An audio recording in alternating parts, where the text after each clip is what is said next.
pemimpin masyarakat, juga warga wilayah Persekolah Labuan dan khususnya warga Kampung Sungai Labu yang dikasihi dan diridai Allah sekalian. Assalamualaikum warahmatullahi wabarakatuh sekali lagi, dan selamat datang ke Masjid Al-Ihsan Kampung Sungai Labu untuk bersama-sama dalam kuliah subuh #Geng Subuh Macam Jumaat bersama Al-Fadhil Profesor Dr. Haji bersama dengan Al-Fadhil Profesor Ustaz Dr. Haji Abdul Somad. Assalamualaikum warahmatullahi wabarakatuh. Alhamdulillahilladzi bi ni'matihi tatimmu shalihat. Wassalatu wassalamu ala sayyidis sadat wa ala alihi wa ashabihi ahli fadhili wal karamat. Subhanaka la ilma lana illa ma 'allamtana innaka antal alimul hakim. Rabbi shrah li sadri wa yassir li amri wa hlul 'uqdatam min lisani yafqahu qawli. Yang berbahagia Datuk Haji Muhammad Rafi bin Haji Hasan, Datuk Sri, Datuk Rusli Masjid, ulama, hadirin hadirat, semua yang berhadir ini dimuliakan Allah Subhanahu wa taala. Man shalat subahan fi jama'atin, sesiapa yang salat subuh berjamaah, kana fi khidmatillah, maka dia dalam tanggungan Allah Subhanahu wa taala. Jadi kalau kita ingin dalam tanggungan Allah hari ini, esok hari, sampai hari kiamat, istiqomah dalam salat subuh berjamaah, mudah-mudahan kita istiqomah insyaallah. Man salat subahan fi jama'atin, siapa yang salat subuh berjamaah, faka'annama shallal laila kullah, dapat pahala seperti salat sepanjang malam. Kalau salat isya berjamaah seperti salat setengah malam. Kalau ingin sepanjang malam, salat subuh berjamaah. Man salat subahan fi jama'atin, siapa yang salat subuh berjamaah, summa qa'ada yadhkuru, lepas salat subuh dia tak keluar dari dulu pikir baca Quran boleh, tasbih boleh, takbir boleh, tahmid boleh, istighfar boleh, selawat boleh, termasuklah mendengar tarbiyah, karena dia termasuk dalam golongan hadirin fikir. Fikir itu tidak boleh hanya berfikir menyebut asma Allah, pengajian baca Quran, tafsir hadis, fiqh. Diinginkan dengan tajuk kita ini, masjid di hatiku, ini diambil daripada hadisnya. Hadisnya, sab'atun yudhilluhum Allah fi dhillihi yawma la dhilla illa dhilluh. Ada 7 golongan yang mendapatkan naungan nanti di padang mahsyar. Yawma la dhilla illa dhilluh. Hari itu tak ada tempat menaung, tak ada tempat berlindung, tak ada tempat berteduh kecuali perlindungan Allah Subhanahu wa taala. Dan satu di antara yang dapat naungan itu, rajulun qalbuhu mu'allaqun fil masajid, orang yang hatinya tergantung di masjid. Badannya boleh di office, badannya boleh di kebun, badannya boleh di pasar, tapi hatinya tergantung di masjid. Kalau hati sudah tergantung di masjid, begitu terdengar suara azan, Allahu Akbar, Allahu Akbar, tak sabar ingin datang ke tempat di mana hati tergantung. Begitu juga sebaliknya, badan di masjid, hati tergantung di luar. Itulah yang sembahyang cepat. Assalamualaikum warahmatullahi wabarakatuh. Macam ayam nampak padi, badan mengikut hati. Kalau kita nampak ada orang yang tenang, itu yang tenang turunkan mata mata, bukan telinga, bukan tangan, bukan kaki. Kerana semua mengikut hati. Hati inilah yang mengendalikan semua. Ada setengah orang sebetulnya yang mengendalikan mata, telinga, tangan, kaki ini hati ke atau pikiran. Dari hati ke pikiran, ke mata, ke telinga, ke tangan, ke kaki, ke lidah. Cuba tanya doktor kalau tak percaya. Yang pertama kali dari jantung. Selepas dari jantung, baru dia naik ke kepala. Darah ini mengalir dari jantung. Dari jantung naik ke kepala. Dari kepala hilang dia ke mata, ke telinga, ke tangan, ke kaki. Itu maka kata Nabi SAW, ala jasadi mutlaq. Dalam badan ini ada segumpal. Bila salahat, kalau dia baik, salahat jasadu. Maka bila kita tengok ada orang belum lagi azan, dia sudah duduk di masjid. Itu hati dia itu sudah ke masjid dulu. Saya sebelum datang ke Labuan ini, sebelum badan saya sampai, hati saya sampai duluan. Dari mana Ustaz menyampaikan hati? Karena ada jadwal.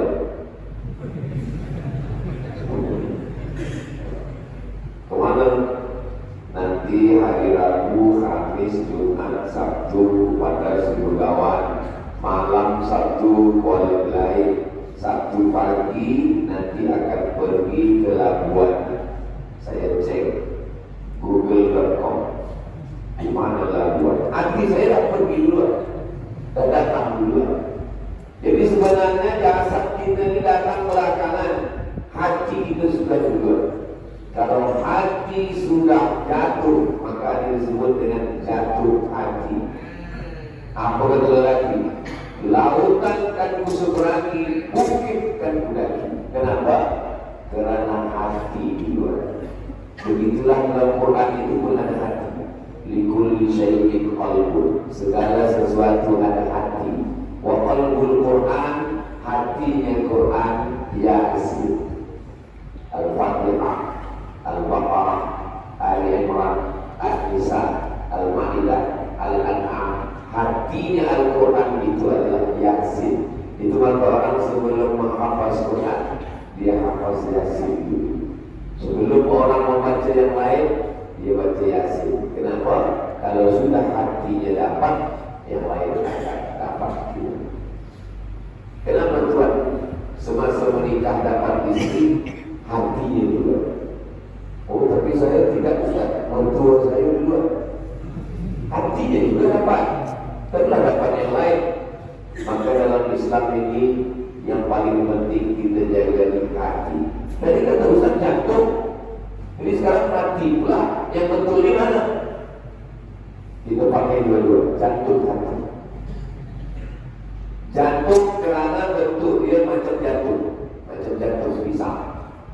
Hati sebenarnya hati kalau kita tengok di tempat dokter bekerja ada gambar manusia yang kulitnya dah dibuka, yang berdetak berdegup itu jantung sebelah kiri. Sedangkan hati yang di tengah ini liver. Jadi yang sebetulnya adalah jantung. Orang kata hati itu penisbatan saja. Jantung orang mati mendadak tiba mati itu disebabkan oleh jantung.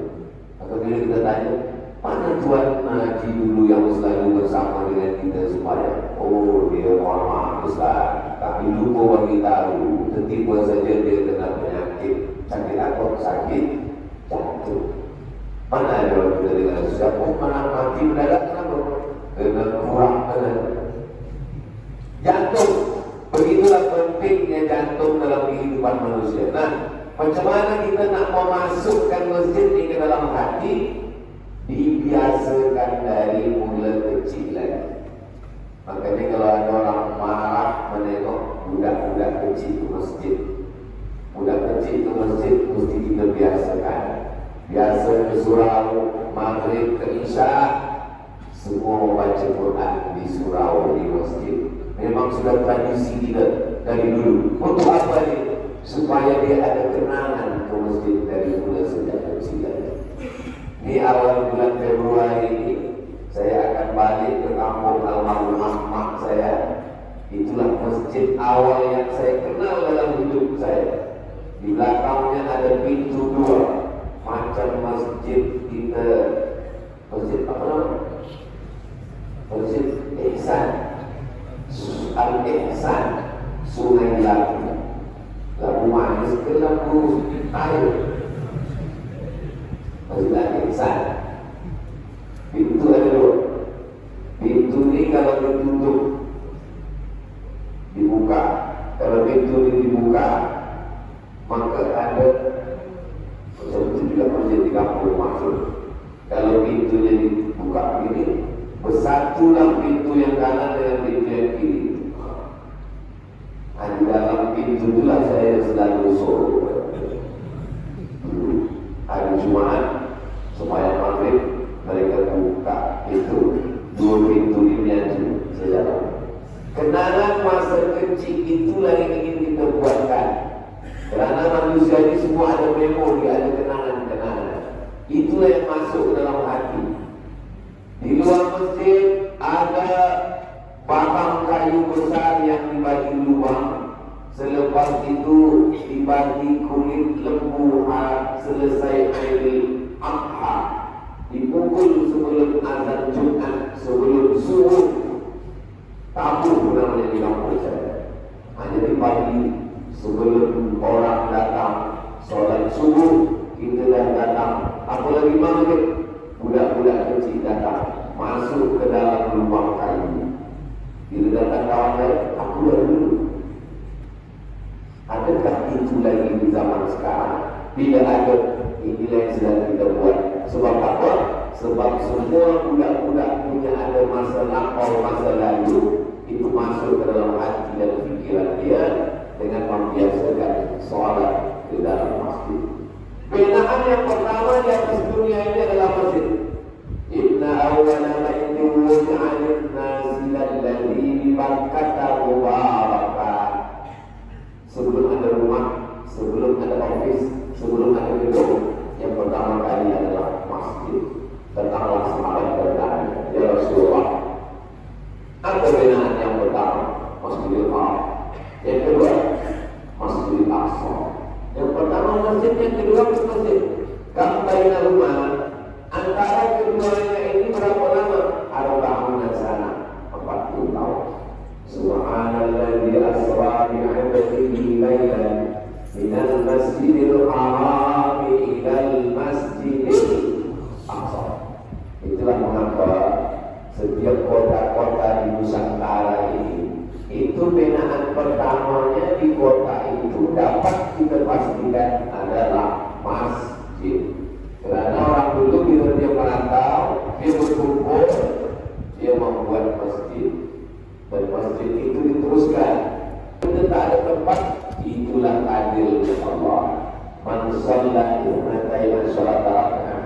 Siapa yang sholat 12 rakaat fil yaumi wal laila, sehari semalam, bunia lahu bihinna baitun fil jannah. Dibangunkan Allah juga untuk dia satu tempat di surga. Hadisnya ada dalam Sunan At-Tirmidzi dan Sahih. 2 rakaat sebelum subuh, 2 rakaat sebelum subuh, 4 rakaat sebelum subuh, 2 rakaat selepas subuh, 2 rakaat selepas maghrib, 2 rakaat selepas isya. 12 rakaat. 2 rakaat sebelum subuh, 2 rakaat sebelum subuh, 2 rakaat selepas subuh, 2 rakaat selepas maghrib, 2 rakaat selepas isya. 12 rakaat. Maknanya yang punya harta, yang ada duit, bina masjid. Yang tak ada duit, yang tak cukup, sembahyang sunat 12 rakaat. Seelok-eloknya lagi ada harta, bina masjid, sembahyang sunat. Yang lebih parah, sudahlah tak ada duit, tak pula sembahyang sunat. Na'udzubillah. Lalu kemudian dengan kita salat berjamaah ke masjid ini, kita nampak, menengok, mendengar suara imam. Nah, ini yang tak kita dapatkan kalau kita di rumah. Kalau kita di rumah sembahyang sendiri, kita dengar sendiri. Kita sangka bacaan kita yang paling betul. Sebab di rumah rumah itu hanya kita sendiri. Tapi kalau di masjid kita dengar suara imam. Bismillahirrahmanirrahim. Alhamdulillahi Rabbil Alamin. Dia baca An-Nas. Qul a'udhu bi Rabbin Nas, Malikin Nas. Oh, maknanya pendek. Selama ini kita Malikin Nas. Salah. Dari mana kita tahu salah? Dari pendengaran kita yang betul, baru kita tahu bahwa kita salah. Begitu juga dengan gerakan imam. Bila kita sembahyang, kita nampak imam mengangkat Allahu Akbar.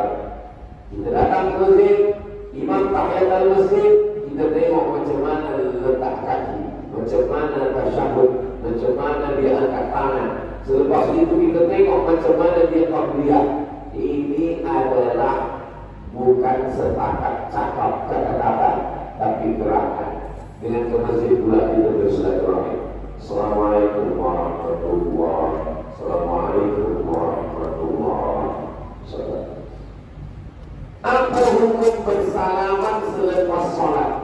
Kata Imam Abu Zakaria Muhyiddin bin Syaraf An-Nawawi, imam besar dalam mazhab Syafi'i, meninggal tahun 676. Kalau sebelum sembahyang tadi dia belum ada bersalaman, masuk ke masjid. Selepas salam dia bersalaman, hukumnya sunnah. Dari mana? Mani muslimaini adu ala muslim yang takiyani berjumpa, wa yatasafahani berjabat tangan, illa ghufira lahum yang berkata Allah. Sebab tadi dia belum ada bersalaman. Sunnah bersalaman bila jumpa. Tapi tadi sebelum sembahyang dia dah salam. Selepas sembahyang dia salaman balik, hukumnya berubah. Kalau belum bersalaman, sunnah. Kalau sudah bersalaman, bersalaman lagi, buat. Tapi ada yang tidak boleh. Yang tak boleh itu sedang sembahyang bersalaman. Dan tidak boleh. Saya tak sahabatnya, saya ketur nanti. Selepas sembahyang, bersalaman.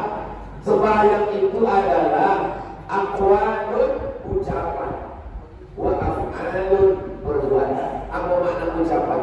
Rukun qauli al-Fatihah. La salat tidak sah salat di mana yang telah dibaca bilang. Selepas ucapan, perbuatan, tegak, rukun, sujud, i'tidal, duduk atau sujud, salam. Maka ini semua adalah ucapan, perbuatan. Mufattatahatun bitakbir, dibuka dengan takbir Allahu Akbar. Wa muftatahatun bitaslim, ditutup dengan salam. Selepas salam, sembahyang pun selesai. Tapi kita ikut sunnah-sunnah. Astaghfirullahaladzim, astaghfirullahaladzim, astaghfirullahaladzim. Kenapa imam kita beristighfar suaranya jahat? Sunnah. Seorang ulama Saudi Arabia namanya Syekh Ibnu Utsaimin ditanya oleh jamaah, Syekh, ya, Nabi selepas sembahyang itu zikirnya jahat apa sir? Jahat. Mana dalilnya? Dalilnya diriwayatkan sahabat Nabi Abdullah bin Abbas radhiyallahu anhu. Kata Abdullah bin Abbas, kami tahu Nabi selesai sembahyang ketika kami di luar masjid mendengar takbir di dalam masjid. Masa itu belum ada mic lagi. Waktu itu Abdullah bin Abbas umur dia 15 tahun waktu Nabi meninggal. Maknanya waktu Nabi sembahyang itu dia bukan kecil lagi. Dia di luar masjid mendengar suara takbir. Allahu Akbar, Allahu Akbar, Allahu Akbar, Allahu Akbar. Itu menunjukkan bahawa zikir itu jahat. Maka menurut mazhab Hambali, zikir dijaharkan dari awal hingga akhir. Sedangkan menurut mazhab Syafi'i, zikir dijaharkan sementara makmum tahu. Bila makmum dah tahu, maka zikir disirkan. Ustaz Abdul Somad bila jadi imam, zikir Ustaz sirkan atau Ustaz jaharkan? Saya jaharkan. Kenapa Ustaz jaharkan? Tapi makmum dah tahu. Sebab ada 3 makmum. Yang pertama, mungkin ada mu'alaf baru masuk Islam. Yang kedua, mungkin dah lama Islam tapi baru tadi lah dia sembahyang. Yang ketiga, mungkin ada budak kecil yang nanti bila dia balik ke rumah, mak dia tanya, tadi siapa imam? Ustaz Abdul Somad. Apa dia baca lepas sembahyang? Tak tahu lah, mulut dia. Tapi bila saya jaharkan, budak kecil mendengar, balik dia jawab, Subhanallah, Subhanallah, Alhamdulillah, Alhamdulillah. Fikir bila kita baca jahar, telinga kita mendengar. Bila telinga mendengar, menambah kita fokus, concern. Sebab apa? Telinga mendengar. Itulah maka sembahyang itu hamsah. Telinga mendengar. Allahu Akbar. Telinga mendengar, mulut bercakap, fikiran kita fokus, hati kita dengan mulut kita connected, sejalan. Allahu Akbar.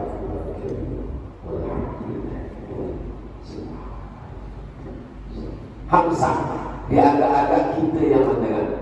Jangan sampai dengan kawan sebelah dia terganggu. Lain ayat dia. Sebaik zuhur, sebaik asar, kita saja yang mendengar. Sami'allahu liman hamidah, itu menolong kekhusyuan kepada Allah. Tabi'in yang hidup dengan Nabi namanya sahabat. Tabi'in tak jumpa dengan Nabi. Mereka pun tak tahu macam mana Nabi sembahyang. Datanglah tabi'in berjumpa dengan sahabat. Sahabat, ya, engkau dulu pernah sembahyang dengan Nabi, ya. Kami hidup dengan Nabi, makan dengan Nabi, di masjid dengan Nabi, sholat dengan Nabi, berperang dengan Nabi. Engkau tengok Nabi sembahyang, ya. Nabi sembahyang tapi tengok sebaik sunat. Macam mana Nabi sembahyang? Apakah mulutnya bergerak? Kata sahabat, nama sahabat Nabi ini Khabbab Ibn al-Arth. Khabbab Ibn al-Arth. Kata Khabbab, Nabi kalau sembahyang mulutnya bergerak. Dari mana kamu tahu mulutnya bergerak? Bintirami lihyati, saya tengok janggutnya bergoyang. Kenapa janggutnya bergoyang? Kerana dagunya bergoyang. Itu membantu kekhusyukan. Nafas juga diatur dalam sembahyang.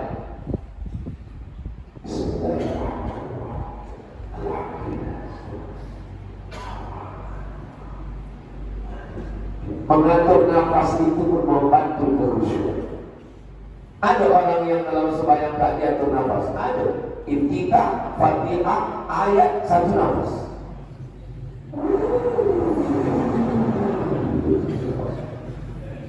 Bukan Imam Syafi'i, bukan Imam Hanafi, bukan Imam Hambali, bukan Imam Maliki, Imam Valentino Rossi. Jadi sembahyang ini adalah khusyuk. Khusyuk ini kita sedar. Kalau kita lupa sikit, cepat balik. Macam bawa motosikal juga, macam drive kereta juga, kita fokus. Tapi kadang-kadang kita agak lupa ke tepi jalan, balik ke tengah jalan. Agak-agak lupa tepi jalan, naik ke pokok kayu. Kita jaga dari mulai takbiratul ihram sampai salam. Bila kita di masjid, kita menjalin hubungan dengan Allah dan juga menjalin hubungan dengan manusia. Hablum minallah dan hablum minannas.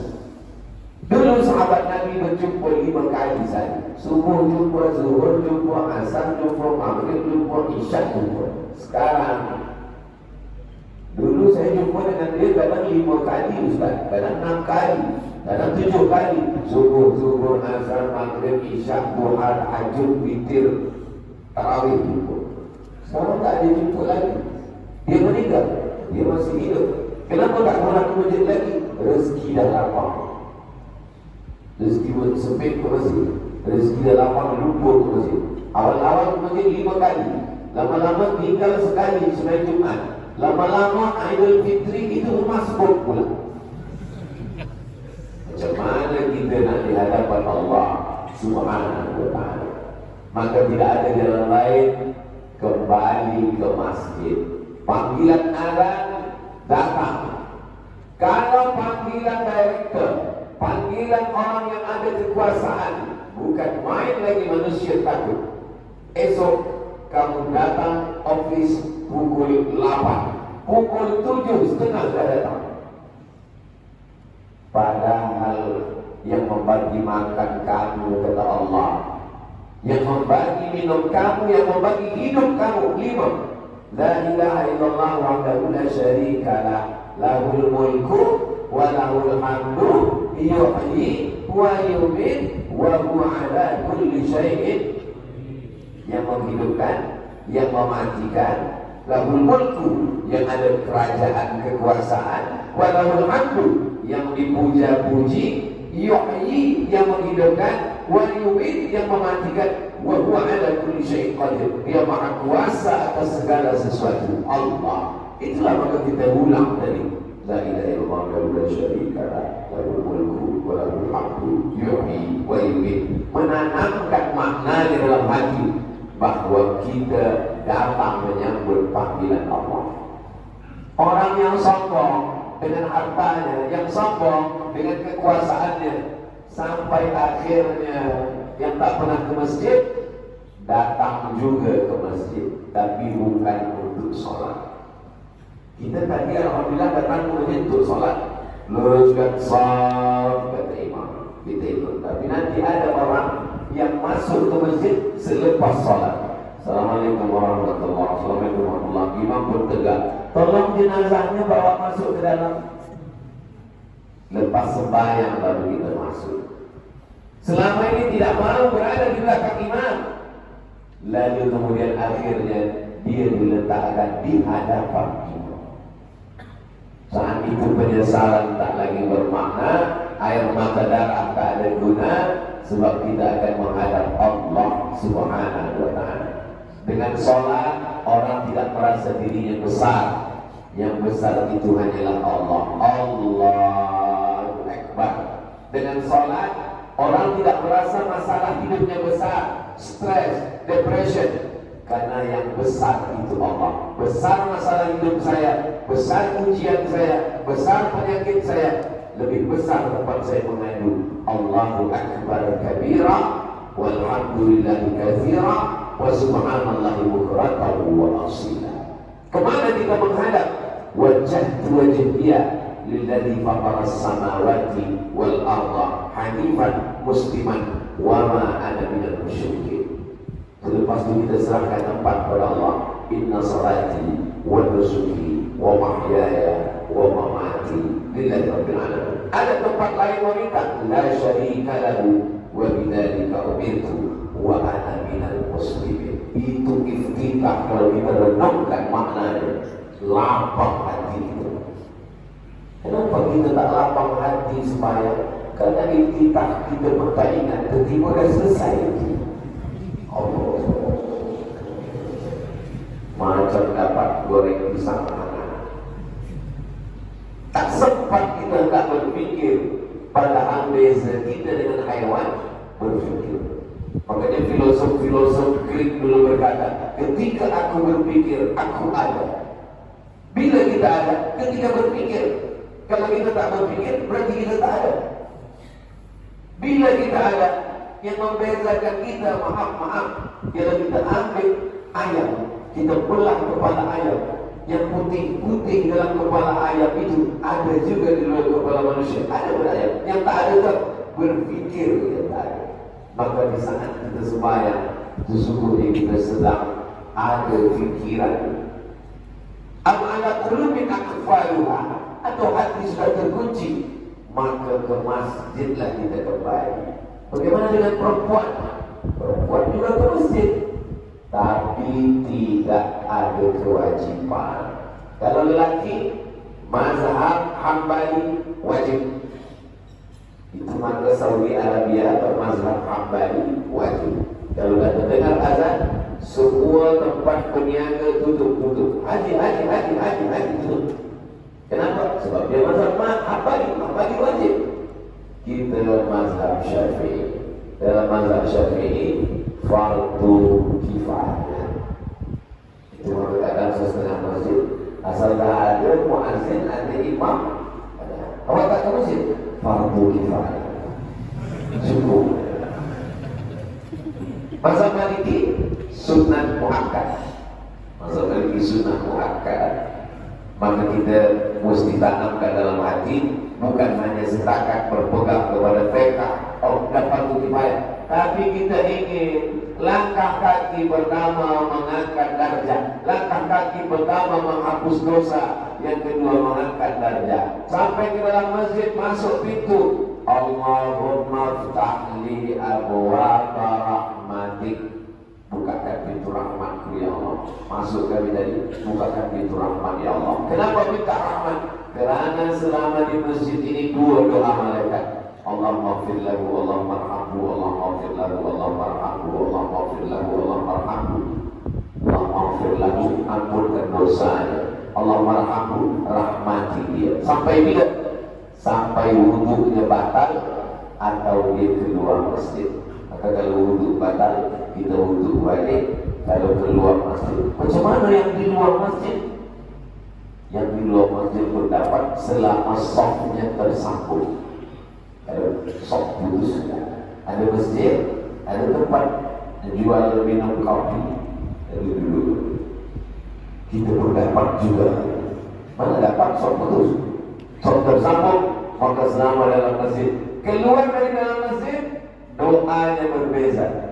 Allahumma inni as'aluka min fadlik, berilah saya rezeki ya Allah. Kenapa keluar masjid tidak rezeki?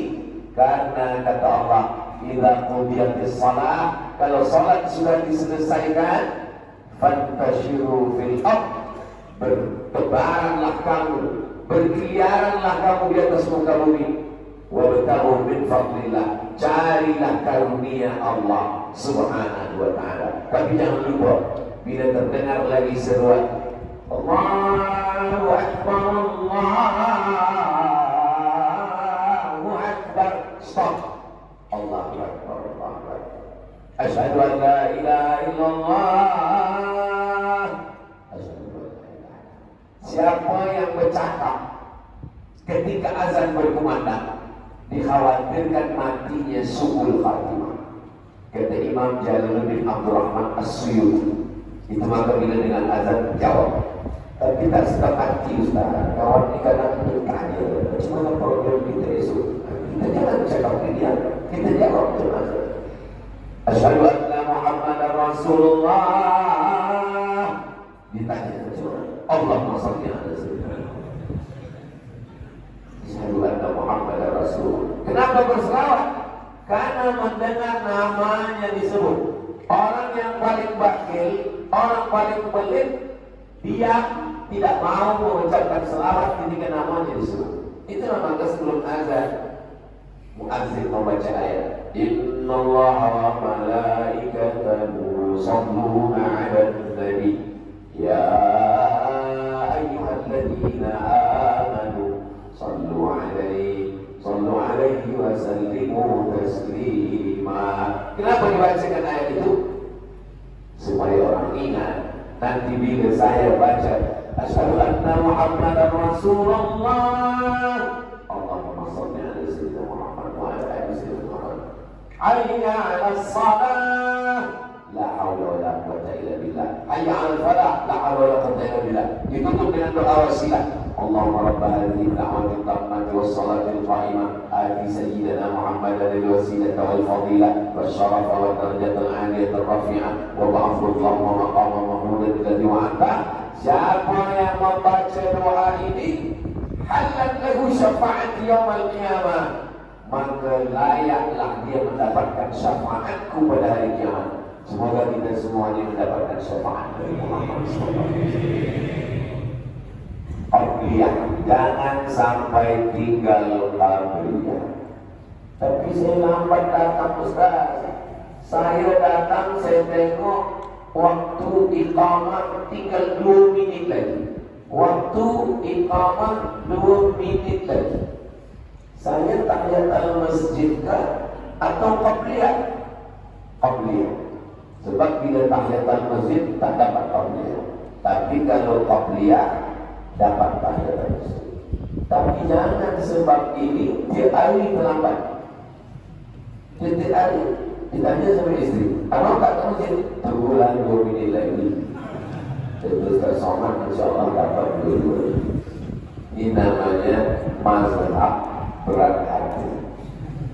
Kita datang ke masjid, tahiyat masjid. Idza dakhala ahadukumul masjid, kalau kamu masuk masjid, fala yajlis, jangan duduk. Hatta yusalli raka'ataini, sebanyak sunat 2 rakaat. Di mana kening kita menempel di tiap-tiap masjid, itu nanti akan bersaksi di hadapan Allah. Ketika semua permukaan tanah bumi bersaksi, maka ada satu tanah di Labuan yang berkata, bumi ini dulu pernah kening Abdul Somad menempel memuliakan Engkau ya Allah.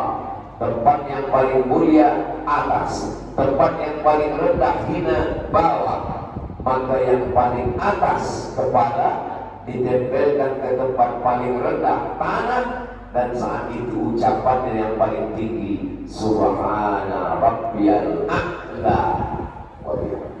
Subhana paling suci, Rabbi mencipta saya, membagi rezeki saya, mengatur hidup saya. A'la paling tinggi, padahal tempatnya paling rendah. Ketika itulah orang paling dekat dengan Allah. Aqrabu ma yakunul 'abdu bi rabbih. Orang yang paling dekat dengan Allah, wa huwa sajid, orang yang sedang sujud. Itu orang yang paling dekat dengan Allah. Akthiru fi du'a, banyak-banyak doa ketika sedang sujud. Tapi doanya jangan bahasa Melayu, bahasa Arab. Siapa yang bahasa Melayu, bahasa Inggris, bahasa apapun dalam sembahyang, batal salatnya. Terlupa dalam sujud. Ya Allah, utang banyak, batal sudah. Maka doanya kalau tidak bahasa Arab, di dalam hati. Kalau dalam hati boleh, dalam hati boleh. Berapa lama sujud itu? Kalau jadi imam, paling sikit 3, yang sedang 5, yang banyak 7. Kata Imam Al-Hasan Al-Basri. Tapi kalau kita sedang sembahyang sendiri tahajud malam, Nabi pernah sujudnya sepanjang ayat. Nabi membaca ayat yang sangat panjang dan sujudnya sangat panjang. Makin lama makin sujud makin elok. Kenapa sujud lama-lama elok? Sekarang jantung di bawah, kepala di atas. Tapi bila sujud, jantung di atas, kepala di bawah. Kalau jantung di atas, kepala di bawah, maka darah dari jantung mengalir ke kepala, membawa oksigen, sehat walafiat. Itu maka orang yang sembahyang sehat, lehernya sehat. Tahiyat al-masjid, Assalamualaikum warahmatullahi, Assalamualaikum warahmatullahi. Pagi subuh, Assalamualaikum warahmatullahi, Assalamualaikum warahmatullahi. Sembahyang subuh, Assalamualaikum warahmatullahi. Sembahyang isyraq, Assalamualaikum. Sembahyang duha, sehat walafiat. Tapi jangan niat sembahyang ditambah untuk sehat. Usolli fardhu subhi 4 raka'ataini makmuman untuk sehat lillahi. Sehatnya itu hadiah, bonus. Sehatnya itu adalah pemberian mauhibah dari Allah SWT. Maka kita ingin, kenapa orang tua dulu sehat? Kenapa sujudnya lama? Kenapa banyak orang sekarang sholat tapi tak sehat? Darahnya belum sampai ke kepala, baru sampai tengkuk, dia tidak lagi. Tak sempat darah kata, kalau bolehlah darah itu bercakap, apa maksudnya kita darah? Dia ingin sampai ke kepala, maka sehat walafiat. Badan sehat, pikiran sehat. Kenapa pikiran sehat? Allahumma ja'alni minat tawabin, wa ja'alni minal mutatahhirin, wa ja'alni min ibadikas salihin. Waktu berdoa itu tangan kemana? Tangan 2. Yang pertama ke langit. Kalau ada orang berdoa tangannya, Allahumma hdina fiman hadait. Yang kedua ke arah muka. Jika kita berdoa, nah begini pun boleh, nah begini pun boleh. Apakah mesti rapat? Begini pun boleh, begini pun boleh. Nabi mengangkat tangan waktu Nabi berkhutbah. Sahabat yang ada di bawah menengok jubah Nabi itu tidak tingkat ujungnya, lengannya lebar. Jadi waktu tangan diangkat, turun lengan Nabi. Kami di bawah melihat bayadha ibtayhi, nampak kami ketiak putih. Jadi Nabi itu sangat putih, sampai maaf ketiak itu waktu Nabi mengangkat tangan. Ini kalau ada orang sekarang berdoa tangan tak ada diangkat, berdoa tangan. Apa supaya tak ada? Ini kalau ada orang berdoa tangan itu sama maknanya. Terserah kayak Allah nak bagi tak bagi tak apa. Mana itu? Kita dalam berdoa kita minta dari mulai gerak kita hati kita minta kepada Allah Subhanahu wa taala.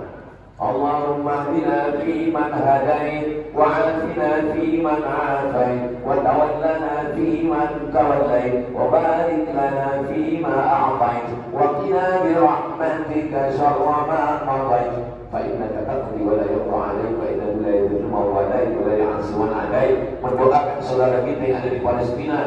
Apa yang boleh kita tolongkan kepada saudara Palestina? Doa silahul mu'min. Berdoa pun tak mau. Di mana letak ukhuwah persaudaraan kita?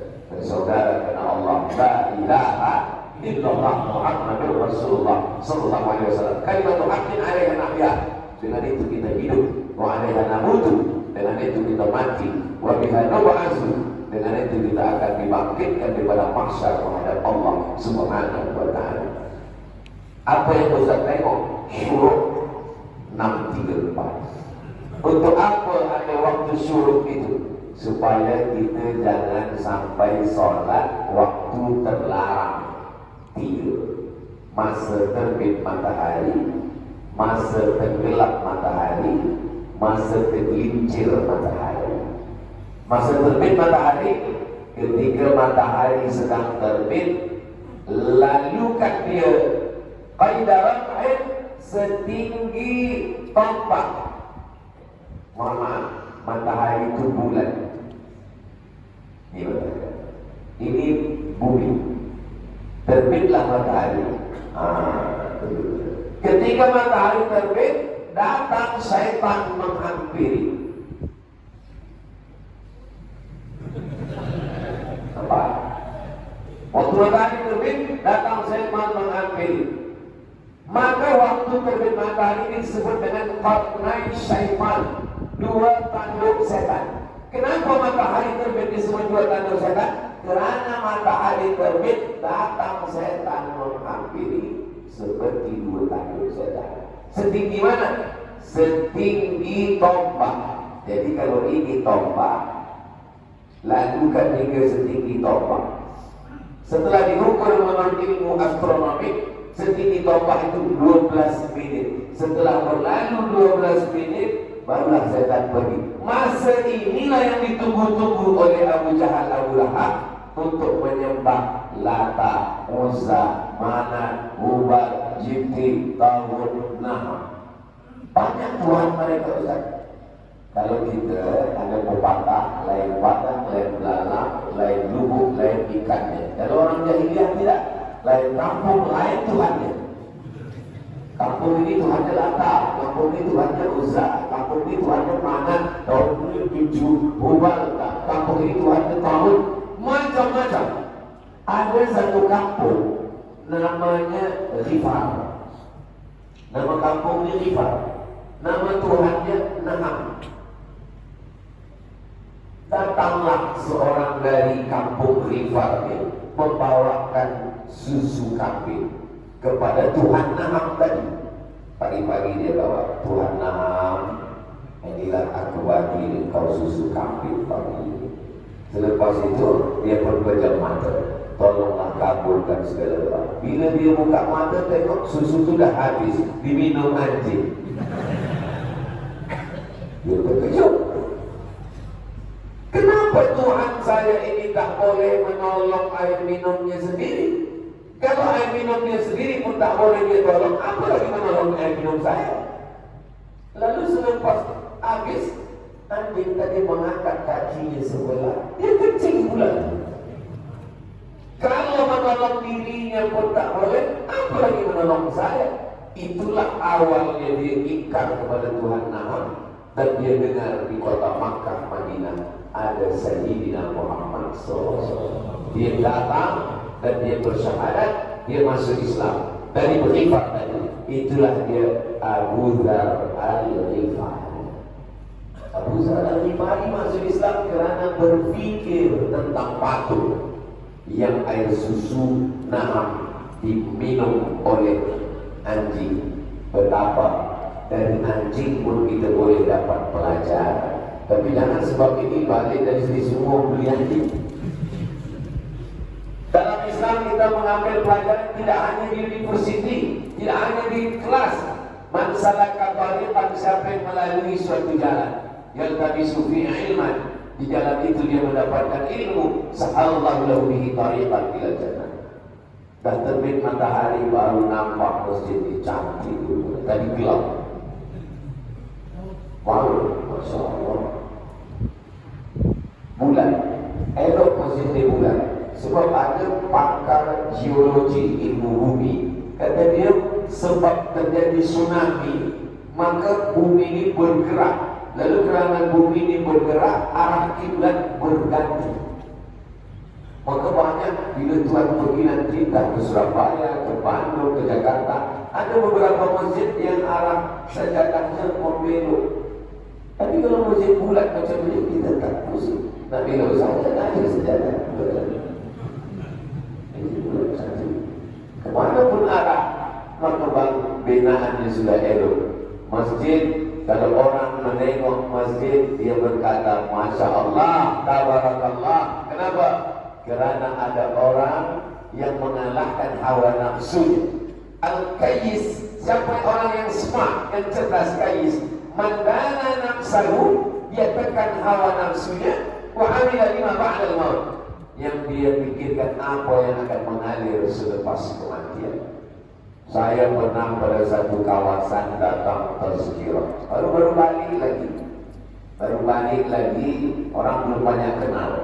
Bila saya tazkirah malam itu, saya tanya pengurusi masjid, berapa orang yang datang malam ini? 3.000 orang. Saya terkejut.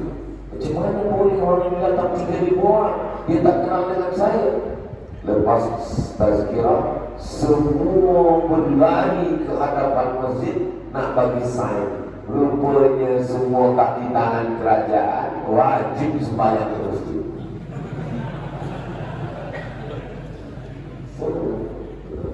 Baru saya faham, rupanya bukan adalah saya sebab wajib.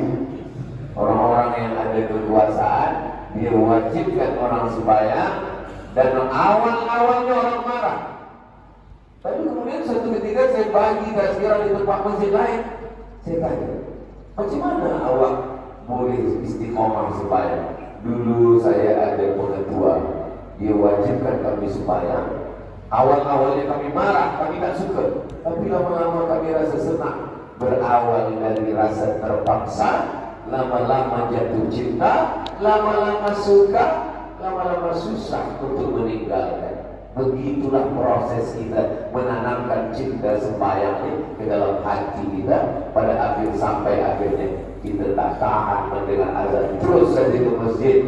Itulah makna daripada innal ladzina qalu rabbuna Allah thumma istaqamu, mereka istiqamah, tatanazzalu alaihimul malaikah, turun kepada mereka malaikat. Kalau boleh diaturkan seelok-elok jadwal, Isnin malam Selasa akidah, Selasa malam Rabu fiqh, Rabu malam Khamis akhlak, Khamis malam Jumat baca Yasin, tahsin tajwid, bacaan Yasinnya dibetulkan. Tahsin dah selesai, tafsir surat Yasin.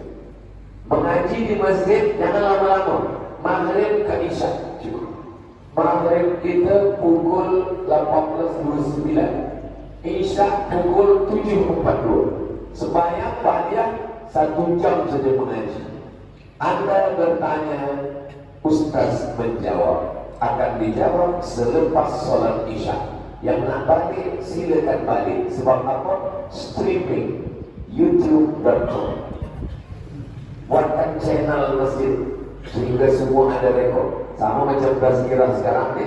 Ini ada nak tonton ulang balik ada di Ustaz Abdul Somad Official. Subscribe, share, like, share, and comment. Sehingga orang yang tak datang, boleh jadi orang memang takut ke masjid. Maka saya kalau ada tazkirah, saya minta, memang sengaja saya minta, kita tazkirah di Padang, kita tazkirah di stadium. Kenapa? Sebab tidak semua orang berani ke masjid. Malam tadi, tak semua orang ke masjid. Tapi bila di Padang, dia datang. Awak ke masjid? Saya ke masjid takut. Kenapa? Kawan saya 3 kali ke masjid meninggal. Itu ke Padang, saya suka kata dia. Apalagi di beberapa masjid, saya tak tahulah di Labuan. Tapi kalau di tempat saya, kadang beberapa masjid ini memang menakutkan. Saya pun kadang takut. Bila pergi di tempat ambil uduk sembahyang, lepas itu tempat uduk sembahyang, pintu masjid, bila kita lalu di belakang ada tempat jenazah. Ustaz pun cerita, pemuda-pemuda belia, mereka ke masjid, mereka nak cerita tentang masa depan, tentang jodoh, tentang semangat bekerja.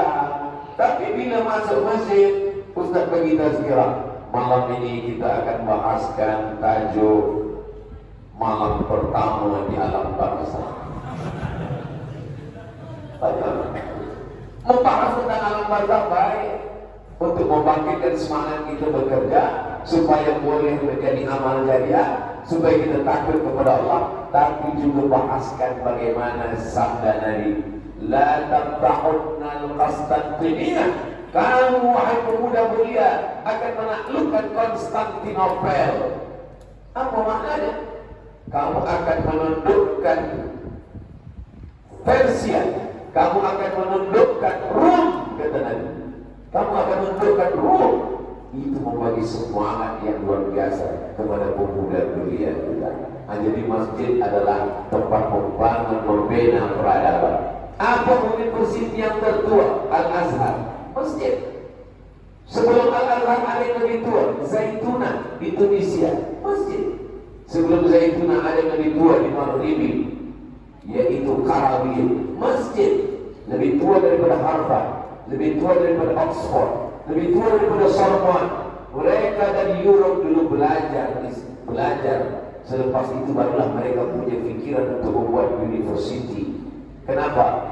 Karena berawal dari masjid. Selesai sembahyang, seorang syekh duduk membacakan kitab, jamaah duduk berkeliling, kelilingnya jamaah bulan itu disebut dengan halaqah. Makanya lepas sembahyang bacakan satu hadis berjadilah. Saya setiap Rabu subuh membacakan hadis Riyadhus Shalihin min kalami Sayyidil Mursalin. Dalam khatam Riyadhus Shalihin nanti kita akan bacakan Sahih Bukhari. Tapi Sahih Bukhari banyak Ustaz. 7.275 hadis. Bila nak khatam? Tak usah fikirkan. 2 gendang. Kalau tak kitab tu khatam, ustaznya khatam. Kalau saya mati, akan diteruskan oleh ustaz yang baik. Itulah kaji kita semua ini. Mudah-mudahan program ini terus berlanjut. Geng subuh macam jemaah. Allahu Akbar.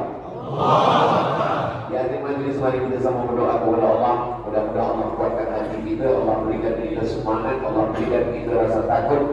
Allahumma qsim lana min khasyatika ma yahulu bainana wa baina ma'asi. Tanamkan rasa takut dalam hati kami. Dengan rasa takut itu kami tidak melakukan perbuatan dosa. Wa min ta'atika ma tuballighuna bihi jannatak. Tanamkan rasa taat dalam hati kami. Dengan taat itu kami mendekatkan diri kepadamu dan kepada surga, ya Allah. Wa minal yaqini ma yuhawwinu bihi alaina musibatid dunya. Tanamkan rasa yakin dalam hati kami. Dengan rasa yakin itu terasa ringan segala musibah di dunia. Allahumma matti'na bi asma'ina wa absarina wa quwwatina ma ahyaitana. Jadikan pendengaran kami, penglihatan kami, tenaga kami menjadi amal saleh bagi kami, ya Allah. Allahumma la tusallit alaina bi dhunubina man la yakhafuka wa la yarhamuna. Jangan engkau angkat pemimpin kami, orang yang tak takut padamu dan tak sayang pada kami, ya Allah. Allahumma ja'alna hayata ziyadatan lana fi kulli khair. Kalau engkau takdirkan kami hidup hari ini, jadikan kehidupan ini sebagai tambahan amal saleh. Wa ja'alna mauta rahatan lana min kulli syarr. Kalau engkau takdirkan kami mati malam nanti, jadikan kematian itu membuat kami berhenti dari segala dosa-dosa, ya Allah. Rabbana ighfir lana dzunubana wa liwalidayna warhamhuma kama rabbayana shaghira. Rabbana ja'alna muqimas shalah. Jadikan kami orang yang menegakkan salat wa min dzurriyyatina, sampai anak cucu kami hingga hari kiamat adalah orang yang memakmurkan masjid dengan salat berjamaah. Wa jama'na ma'al Habibul Mustafa, subuh ini kau satukan kami di Masjid Al-Ihsan Suwailahu, maka nanti satukan pula kami nanti di surga Jannatul Firdaus bersama Sayyidina Muhammad sallallahu alaihi wasallam. Rabbana atina fid dunya hasanah wa fil akhirati hasanah wa qina adzabannar. Wa sallallahu ala sayyidina Muhammad wa ala alihi washabbihi wasallam. Walhamdulillahi rabbil alamin. Taqabbalallahu minkum minna wa minkum taqabbal. Terima kasih, mohon maaf. Salat sunat Isyraq rakaat, usalli sunnat al-Isyraq raka'ataini lillahi ta'ala.